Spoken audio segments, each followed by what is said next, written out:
Bonjour, bonsoir, shalom, chers frères et sœurs.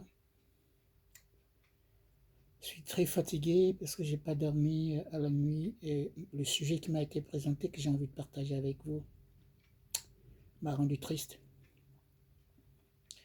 Et je ne sais pas comment je vais titrer ce message. Je ne sais pas si c'est une malédiction, si c'est une sorcellerie, sinon un envoûtement.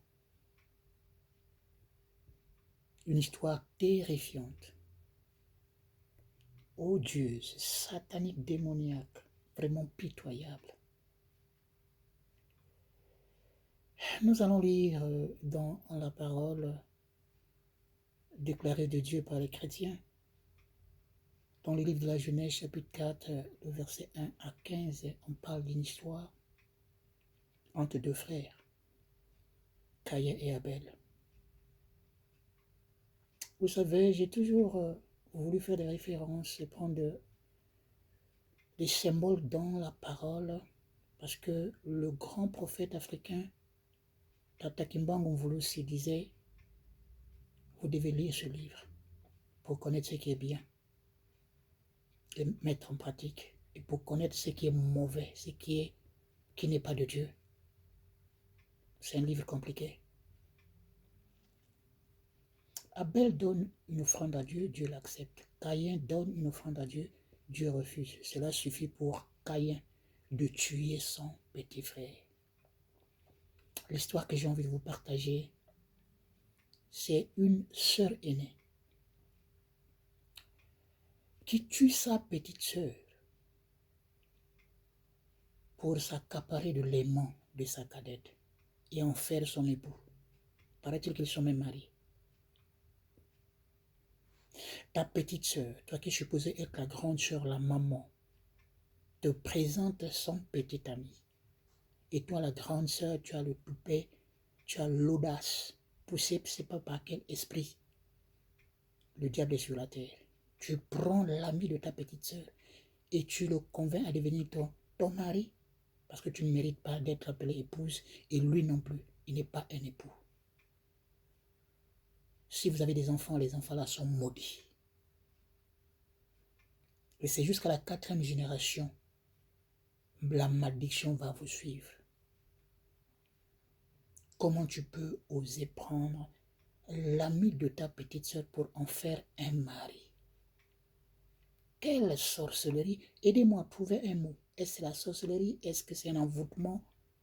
C'est les totems de la famille? Est-ce que c'est une malédiction?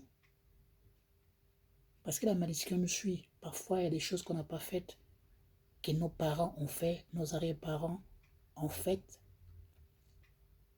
dans le passé. Et voilà comment nous subissons.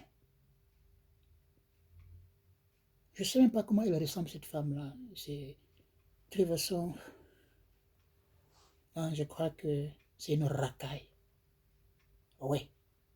Parce que si femme ne peut pas se mettre debout, aller dehors pour être appelée par quelqu'un, la Bible dit, l'homme quittera son père et sa mère. Va chercher ton homme. Tu ne peux pas prendre l'homme de ta petite sœur. C'est méchant. Vous voyez, il est dit que l'ennemi ne vient pas loin. C'est la personne qui est avec toi, qui mange avec toi. Et il y a une histoire dans la Bible qui m'a consolé. Ismaël, né de Hagar, Isaac, né de Sarah, le fils de la promesse. Quand Abraham est mort, ils sont retrouvés, ils ont pleuré ensemble. Je me pose la question de savoir si cette sœur aînée-là, sa maman n'a pas triché, est allée ramasser dehors un esprit démoniaque.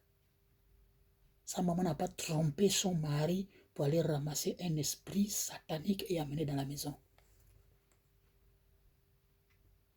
Oui, la diva africaine Mama Princesse Dabani, ex-épouse de l'ancien président Feu Omar Bongo Ondimba, disait on vous connaît. Et Dieu vous connaît, Dieu nous connaît. Tu as commencé à faire cette histoire que tu as créée de toutes pièces poussées par un esprit malfaiteur dans les ténèbres. Mais tu as pris goût, puisqu'après tu as convaincu l'homme à pouvoir te prendre. Si tu as une bague, je vais te dire que cette bague-là, c'est une bague de malédiction. J'appelle ta bague franc CFA. La monnaie africaine de malédiction imposée par la France. Et ce que je te demande, c'est de te repentir. Personne n'est parfait. La Bible déclare que nous avons tous péché et nous sommes privés de la gloire. Si tu ne te repens pas, ça va se répercuter sur tes enfants, ça va se répercuter sur tes petits-enfants. Parce que ce que tu as fait est vraiment regrettable. Vous savez, je n'ai pas pu dormir. J'ai une petite veilleuse, mais j'ai eu peur. J'ai dormi sous la lumière qui frappait parce que j'ai réalisé que le diable est avec nous. Et vous trouverez des sœurs comme ça, il ne faut même pas l'appeler sœurs, des sorcières comme ça, des vampireuses comme appellent mes parents du Gabon. C'est le nom de Jésus nuit et jour sur sa langue pour cacher sa sorcellerie, sa malédiction, son envoûtement. Parle au nom de Jésus. Mais le nom de Jésus là, c'est devenu comme un chewing-gum. Je ne sais pas si c'est un morceau de pain. Pourtant, les gens témoignent qu'il a été envoyé et lui-même il a confessé qu'il est venu faire la volonté de son Père. Madame, tu m'écoutes. Est-ce que tu mérites d'être, même pas madame, la vampireuse dont il s'agit, tu m'écoutes. Tu dois te repentir. Il est trop tard pour que tu remettes cet homme-là à la belle fille qu'il avait vue, qu'il a demandé en amitié. Peut-être qu'il avait des projets de l'avoir comme épouse. Mais toi, grande sœur sorcière, à 2000%, pas 100%, mais à 2000%, tu t'es arrangé à faire de cet homme-là ton homme à toi. Tellement que tu es racaille, je ne sais pas quelle forme tu as. Vous savez, il y a des photos qui font peur, hein, d'un homme ou d'une femme. Je me rappelle d'avoir vu une photo là d'une femme qui a eu un accident dans un gros camion grumier. Donc les billes qui étaient derrière le bois là sont venues tomber sur la cabine. Parce qu'une femme digne de ce nom, bien bâtie par Dieu, attend son homme à la maison, ou assis dans un bus, ou dans un avion, dans un bateau. Parce que le mariage, on peut l'avoir n'importe où, même dans un jardin, alors que tu te détends. Tu verras quelqu'un qui sera troublé, qui viendra vers toi. Mais prendre celui qui est supposé, qui devrait effectivement devenir le mari de ta petite soeur et en faire ton époux. Et puis c'est des sorcières comme ça, là, quand elles voient les gens, la façon qu'elles présentent, elles balancent le bras, la main pour montrer la bague. Quelle bague? Frère, toi qui vas écouter, appelle-moi. Sœur, toi qui vas écouter, trouve une qualification qui convient parce que même la malédiction, là, il faut trouver un mot qui est plus que malédiction. Parce que la malédiction ne suffit pas à cette femme-là. La sorcellerie, ce n'est même pas, même l'envoûtement. C'est seulement un totem que sa maman a ramassé de son petit copain qu'il a amené dans la maison. Si elle était grande sœur de même sang, de même père, même mère, elle ne pouvait pas voler. Même pas tricher, mais voler. Tu pouvais t'arrêter, peut-être que tu avais une carence d'avoir un homme. Tellement que tu étais, c'est pas la forme que tu as. Tu pouvais juste goûter et puis dire à ce monsieur-là, repars parce que c'est ma petite sœur que tu as choisie.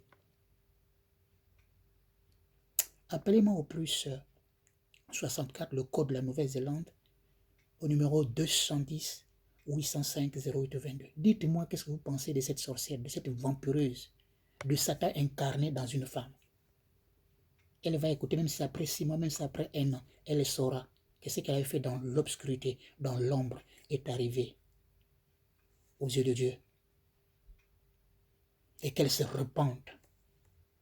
Elle doit aller s'agenouiller, demander pardon à sa petite sœur, qui est choquée, qui est morte spirituellement. Parce qu'on peut vivre, on peut respirer, mais étant mort, tu as tué ta petite sœur.